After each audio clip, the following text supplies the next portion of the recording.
Election అప్డేట్స్ను అందరికంటే ముందుగానే తెలుసుకోవాలంటే ఈరోజే ఆర్టీవీ లైవ్ యాప్ని మీ మొబైల్లో డౌన్లోడ్ చేసుకోండి. కొమరం భీం ఆసిఫాబాద్ జిల్లా దైగా మండల వ్యవసాయ అధికారి వంశీకృష్ణ గారు రూ. 38,000 లంచం తీసుకుంటూ రెడ్ హ్యాండెడ్గా ఏసీబీకి పట్టుబడినారు.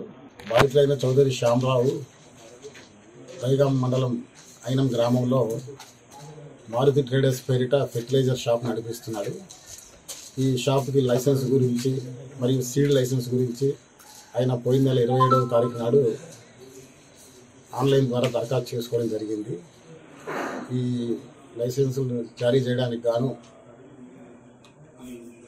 మండల వ్యవసాయ అధికారి వంశీకృష్ణ గారు రూ. 38,000 లంచంగా అడిగారు. అయితే ఈ ఫెర్టిలైజర్ షాప్ లైసెన్స్ ఈయన ఇస్తానని చెప్పి గత్యంతరం లేక ఇస్తానని చెప్పి ఒప్పుకోవడం జరిగింది. ఒప్పుకున్న తర్వాత ఈ నెల 7వ తారీఖు నాడు ఫెర్టిలైజర్ షాప్ యొక్క లైసెన్స్ రెన్యువల్ చేయడం జరిగింది. అయితే ఆన్లైన్ తప్పిదాల వల్ల ఆన్లైన్లో రాంగ్ ఎంట్రీల వల్ల సీడ్ లైసెన్స్ ఒకటి రెన్యువల్ కాలేదు.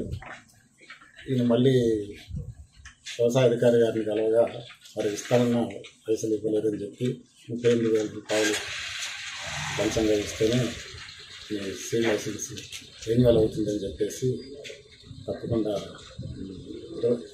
ఆల్రెడీ చేసిన ఫెర్టిలైజర్ షాప్ కోసం రూ. 20,000, ఇప్పుడు జరగాల్సిన సీడ్ లైసెన్స్ రెన్యువల్ గురించి 18,000, మొత్తం రూ. 38,000 లంచంగా డిమాండ్ చేశారు.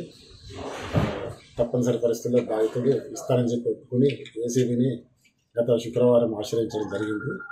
ఈరోజు ఆయన వ్యవసాయ అధికారి హరికృష్ణ గారు ఆయన డిమాండ్ చేసిన రూ. 38,000 తీసుకుంటూ ఏసీబీకి రెడ్ హ్యాండెడ్గా పట్టుబడ్డారు. ఆయన అరెస్ట్ చేసి రిమాండ్ నిమిత్తము స్పెషల్ కోర్టు ఏసీబీ కోర్టు కరీంనగర్కి ప్రొడ్యూస్ చేయడం కోసం తీసుకెళ్తున్నాం. కేసు పరిశోధనలో ఉంది. మరిన్ని వీడియోస్ కోసం ఛానల్ ని సబ్స్క్రైబ్ చేయండి. లేటెస్ట్ అప్డేట్స్ కోసం వాట్సాప్ ఛానల్ ని ఫాలో చేయండి. అండ్ లింక్ డిస్క్రిప్షన్ లో ఉంది.